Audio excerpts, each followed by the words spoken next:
This is Democracy Now! I'm Amy Goodman with Juan Gonzalez.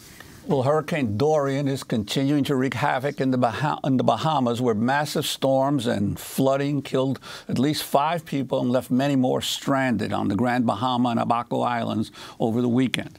The storm pummeled the islands throughout Monday after making landfall Sunday as a Category 5 storm with sustained winds of up to 185 miles per hour. The hurricane, which has now been downgraded to a Category 3, continued to be stalled in the region Tuesday. This is the Prime Minister of the Bahamas, Hubert Minnis, speaking at a news conference. From all accounts, we have received catastrophic damage. It is not safe to go outdoors. Power lines are down, lamp poles are down, trees are across the street.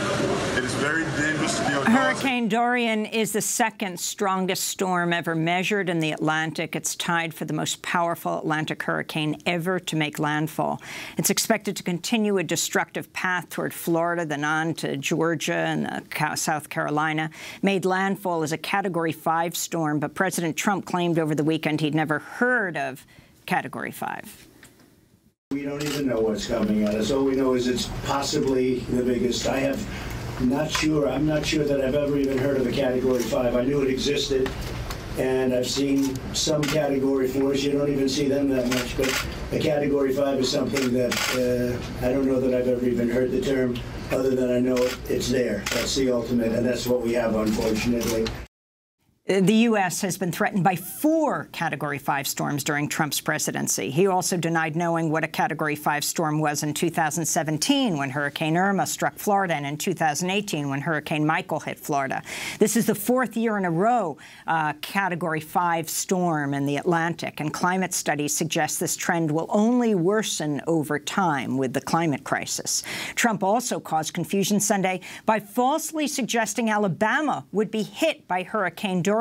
He repeated this. His tweet, one of 122 he posted this weekend, was quickly refuted by the National Weather Service. Trump spent the long weekend golfing at his club in Virginia despite the hurricane and the massacre in West Texas. That first clip we heard was the Foreign Minister for the Bahamas, Darren Henfield. This is the Prime Minister of the Bahamas, Hubert Minnis, speaking at a news conference. We are in the midst of a historic tragedy in parts of northern Bahamas. Our mission and focus now is search, rescue, and recovery. I ask for your prayers for those in affected areas and for our first responders. For more, we're joined by 2 guests. In Chicago, Christian Campbell's with us. He is a poet, scholar, and essayist from the Bahamas. His family lives in Nassau. He was born in Grand Bahama, visiting artist at the Art Institute of Chicago, author of poetry collection called Running the Dusk. And in Atlanta, Georgia, we're joined by Tiphanie Yanique, an award-winning poet and novelist from the U.S. Virgin Island of St. Thomas, which was hit by Hurricane Irma as a Category 5 storm in 2017, associate professor in the English department at Emory, and the author of the poetry collection Wife and the novel Land of Love and Drowning. Christian Campbell, let's start with you. You were born in and grew up in the Bahamas. What have you heard about what's happening there right now? The hurricane almost stopping on top of the Bahamas right now and devastating the islands, of which there are hundreds. Good morning, Amy. Thank you for having me on the program. I've been in constant touch with my family and many other loved ones.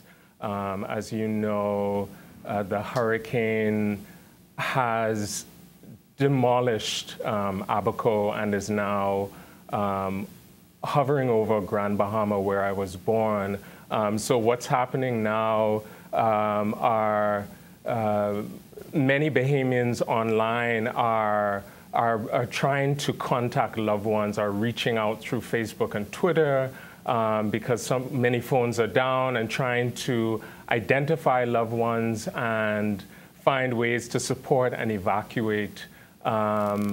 It's an unprecedented disaster. And I also want to say, first and foremost, deepest condolences to the families of those who have lost loved ones, including a child. And Christian Campbell, what about the, what do you know in terms of the Haitian migrants? There's quite a number of Haitian migrants in the Bahamas and their condition right now. Absolutely, absolutely. Well, one of the things that these natural and unnatural disasters reveal is how those most vulnerable are disproportionately affected. And as I understand, in Abaco in particular, where there is a large population of Haitian migrants, that the community in which they live has been destroyed and engulfed. And many of them have had to escape to shelters. We're also joined by Tiphanie Yanique, who was born in the Virgin Islands, the Virgin Island of St. Thomas. Interestingly, the U.S. Virgin Islands were bought from Denmark by the United States in 1917 for $25 million. That doesn't have, I don't know if it has an impact on what we're seeing today. But Professor Yanique, you have said that the Caribbean is ground zero for the climate crisis. And I want to say in the nonstop coverage in the networks, and of course it should be nonstop coverage of what's happening with this hurricane, there is almost no mention of climate change. Yes, well, good morning, Amy. Good morning, Juan. Thank you for having me again. The truth is that these storms that are hitting the Caribbean with this intense magnitude are historic, unprecedented, and these storms are man-made storms. When I was growing up in the Caribbean, we would get really dangerous storms once a decade, and now we're beginning to see them regularly. The Virgin Islands was hit by 2 Category 5 storms only 2 years ago, while President Trump indeed was our president. Category 5 storms, Irma and Maria in 2017. And to see now that the coverage is saying things like Dorian is going to hit the United States later today is incredibly insulting and ongoing an insult to the people of the United States Virgin Islands, because Dorian hit the United States Virgin Islands on August 28th when it hit St. Thomas and St. John. It's, as Dr. Campbell said, it is quite ironic and saddening that the people who are most vulnerable to these man-made storms are the ones who, in all cases, are not the contributing factors to the carbon emissions that are causing these storms. These storms are being caused in huge part because of capital, U.S. North American capital, and places like the Virgin Islands and the Bahamas are the ones that are most vulnerable to these things. And I wanted to ask you, in terms of the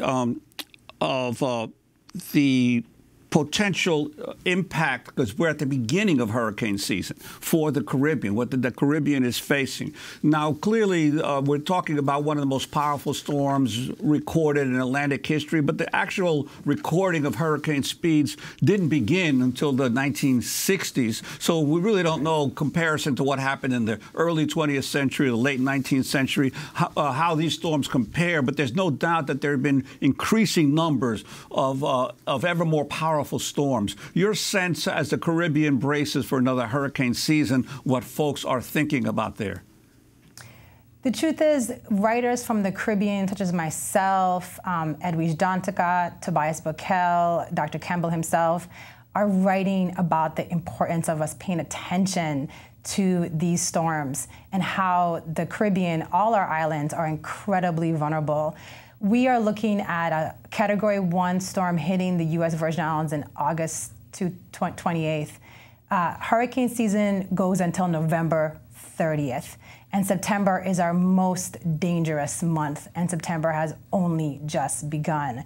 The waters are incredibly warm. Climate change is real, and it is impacting places that are low-lying, like small islands in the Caribbean. with incredible pain and suffering. Right now, people in the Virgin Islands are experiencing, I would say, a form of PTSD.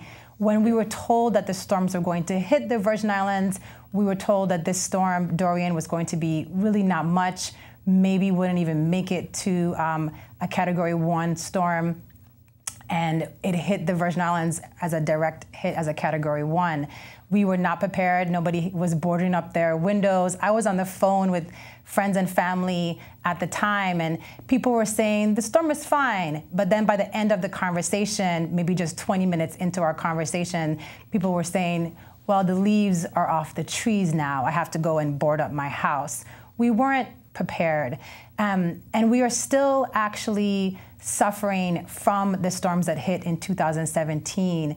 So to say that we are not prepared is hugely in part because FEMA's work, and most Virgin Islanders would say this, FEMA's work from 2017 is not yet completed. So the fact that we now need FEMA to come back and reassess in the wake of Hurricane Dorian is just compounding the problems. People are afraid, we are scared. I would say the emotional health of individuals in the Virgin Islands is something that FEMA needs to be paying attention to as well.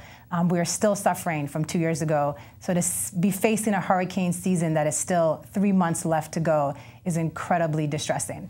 Now, the Bahamas, Dr. Campbell, are an independent commonwealth, one of the richest countries in the Americas after the United States and Canada, thanks to tourism, offshore finance. 90% of the population is Afro-Bahamian descendants of enslaved people, of course, and also people who fled slavery in the United States to go to the Bahamas.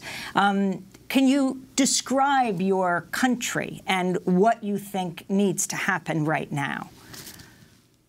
Well, I mean, I think the thing that I want to begin with, given international media misinformation, is that the Bahamas is not a sort of single island stereotypical tourist paradise. It is one of the most complex and unique geographical spaces in this hemisphere. In fact, there's nothing like it. It is an archipelago, or chain of islands and keys, of over 700 islands and keys within the larger archipelago of the Caribbean. And so just to add to one thing that Professor Yanique said is that even though it was completely or almost completely erased in international media, the Bahamas was also hit by Hurricane Irma, a very small island near to Cuba called Ragged Island, was devastated by Hurricane Irma. It had to be completely evacuated. It still is in the process of being rebuilt. You know, we're still dealing with that trauma and that physical and also cultural displacement. Because when the Bahamas, it ranges from the islands range from near to Haiti and Cuba in the south to near to Florida in the north.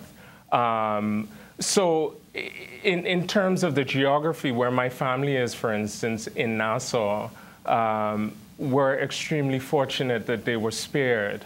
They weren't hit. It was Abaco, it is Abaco and the Grand Bahama, which are in the northern part of the Bahamas. And just to continue with points you made, Amy, is that absolutely, you know, we must